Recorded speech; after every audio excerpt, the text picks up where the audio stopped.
few moments later.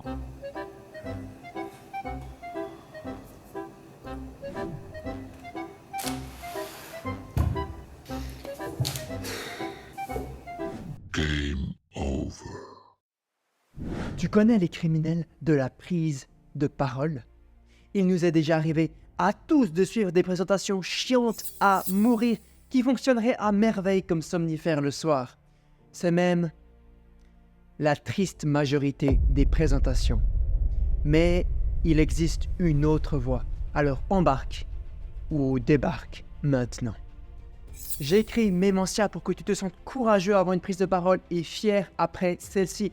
Mémentia réunit tout ce que la prise de parole a de plus beau à offrir. Mes vidéos te permettront de parler avec impact et d'embarquer ton audience avec toi. Alors abonne-toi et active la cloche si ce n'est pas déjà fait.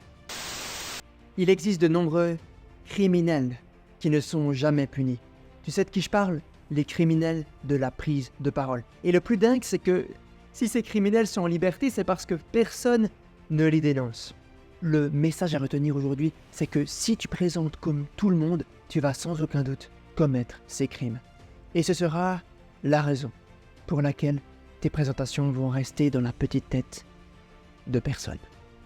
On va maintenant découvrir ensemble les 7 plus redoutables criminels de la prise de parole. On va apprendre comment les reconnaître et surtout comment les transformer en passerelles pour que ton audience embarque avec toi. Le premier criminel, c'est le tartineur. À chaque fois que j'écoute quelqu'un parler en public, il y a une slide que je redoute, mais que j'attends. C'est celle-là. La tartine. C'est fini. Ici, le speaker vient de dire à son audience « Ignorez-moi maintenant ». Non, ta présentation n'est pas une déchetterie. Il est absolument contre-productif d'empiler des mots sur tes slides. Pourquoi? Parce que lorsque tu parles, tu souhaites que l'audience des gens soit sur toi et non sur tes slides. Et quand tu pollues tes slides, eh bien l'attention des gens passe justement aux slides avec un léger effet yeux plissés pour essayer de lire ce que tu as écrit. Tu vois ce que je veux dire? La solution?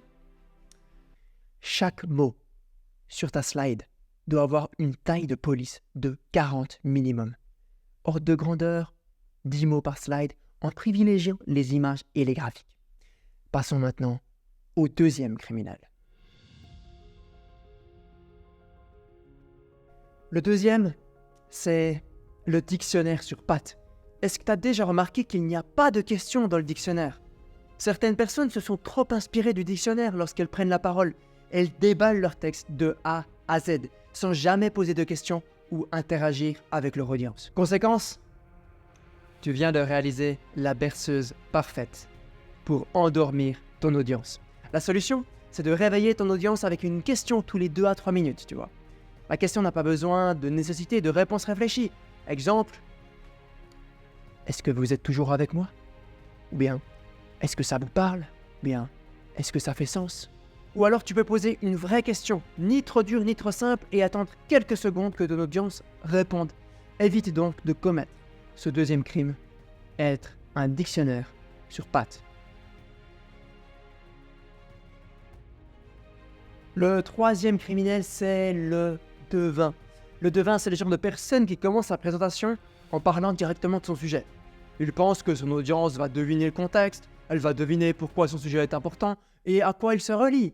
Donc la plupart du temps, quand on écoute ce genre de personnes, on se dit « Bon, c'est très bien, mais où veux-tu en venir ?» Pour éviter ce genre de scénario désastreux, je t'invite à situer ton discours au début de ta présentation. Tu donnes le contexte et tu montres l'importance de ton sujet. Par exemple, si je développe un produit pour dépolluer les océans, au lieu de commencer par les détails techniques de mon produit, ça, tout le monde s'en fout. Je commence en disant qu'il existe un 7e continent. C'est un continent de microplastique dans les océans. Et si c'est le cas, je peux te dire qu'il y a plus de plastique que de poissons désormais dans les océans. Et finalement, je te dis que nettoyer les océans deviendra certainement notre priorité numéro 1 lors de la prochaine décennie. Donc, le troisième criminel à arrêter, c'est le devin.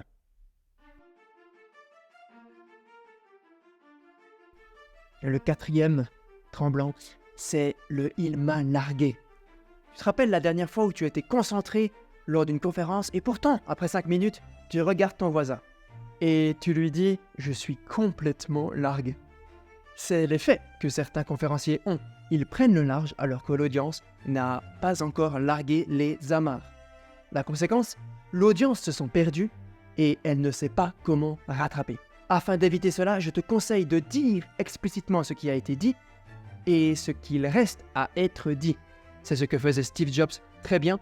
Par exemple, jusqu'à maintenant, nous avons couvert les 4 premiers crimes de la prise de parole. Il nous en reste 3. Des petites phrases comme ça permettent à ton audience de se situer dans ton discours et tu éviteras de commettre le 4e crime, larguer ton audience. Bon, on a vu le tartineur, le tico sur pattes, le devin, le « il m'a largué ». Vient maintenant le trop sérieux.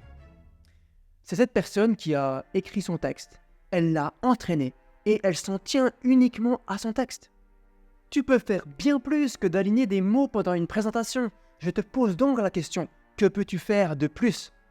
Faire une démo, chanter sur scène, passer un extrait de film, demander à un volontaire de te rejoindre, illustrer, utiliser des accessoires. En parlant d'accessoires, demande-toi quels accessoires peuvent amplifier l'effet de tes mots, de ta présentation. Par exemple, quand je présente mon entreprise d'engrais naturels, je ramène toujours un petit bocal de terre, ainsi que le produit en lui-même. Les accessoires n'ont pas de limite, tu peux amener une plante, une machine, une lampe, une roue de vélo, une raquette de tennis. Bref, sois créatif et demande-toi ce qui peut appuyer ta présentation. Bien, sans commettre le crime 5, sans être trop sérieux, passons maintenant au 6e crime. Le 6e criminel, c'est ce que j'appelle l'Einstein. C'est le genre de personnes qui ont besoin d'entendre une seule fois une information pour la retenir. Je n'en fais pas partie, malgré toute ma volonté. Et donc, ces personnes agissent de la même manière lorsqu'elles prennent la parole. Elles partagent une seule fois l'information. Conséquence, les gens n'ont pas le temps d'assimiler cette information. Ce que je te conseille ici, c'est de répéter, d'illustrer ton point avec des exemples. Tu vois, de naviguer autour de ton point. Tu peux répéter ce point 3 fois de ta présentation. Imagine que ton point, c'est « bien parler en public commence par fermer sa bouche ». Tu le dis une fois. Tu peux ensuite partager une anecdote qui vient prouver ce point. Et plus tard dans ta présentation, tu peux opter pour la petite piqûre de rappel et dire « souvenez-vous, bien parler en public commence par fermer sa bouche ». Puis à la fin, eh oui, aujourd'hui vous avez découvert pourquoi bien parler en public commence par fermer sa bouche. Là, je l'ai dit 4 fois sur une présentation de 5 minutes, ça fera le job. Facile, non? Ne commets pas le crime Einstein. Notre 7e criminel, c'est l'ignorant. Est-ce que tu as déjà assisté à une conférence et tu as l'impression que le conférencier ou la conférencière ne t'a pas regardé une seule fois? Certaines personnes sont ceinture noire pour ne pas établir de contact visuel avec l'audience, pour regarder trop souvent leurs notes, regarder leurs slides, regarder le sol, regarder le plafond, un point fixe. Bref, quelles conséquences? Eh bien, ça nous donne l'impression de manque de confiance et d'engagement de la part de l'orateur. Sans vous dire que ça réduit l'impact du message de manière drastique. Solution, le balaye et pose. Tu balayes l'audience du regard et tu poses ton regard dans les yeux d'une personne. Tu finis ta phrase, tu réitères, donc tu balayes encore une fois, tu poses tes yeux dans les yeux d'une autre personne et tu réitères et tu réitères. En changeant tout le temps les directions et les personnes sur lesquelles tu vas poser le regard. Bien, dans cette vidéo, tu as découvert les 7 types de criminels de la prise de parole qui sont le tartineur, le dico sur pattes, le devin, le il m'a largué, le trop sérieux, l'Einstein et l'ignorant. Si dans ta prochaine prise de parole, tu te rends compte que tu dérapes, eh bien, reprends tes esprits et abandonne ta cape de criminel. En transformant ces 7 crimes en vertus, tu vas passer de la zone ennuyeuse à la zone embarquante. Tu abaisses la passerelle de ton bateau et tu invites ton audience à te rejoindre. Et pour que ton audience t'emboîte le pas, je te mets au défi. Ton défi consiste à prendre une feuille blanche, de lister les 7 crimes que tu as découverts dans cette vidéo et de noter pour chacun de ces crimes si tu l'as commis durant ta dernière prise de parole. Ensuite, liste en commentaire ces crimes que tu as commis. Je te rassure, je ne les signalerai pas à la police, mais j'attends ta réponse avec impatience. Allez, choisis tes mots, ceux qui nous donneront envie de te suivre.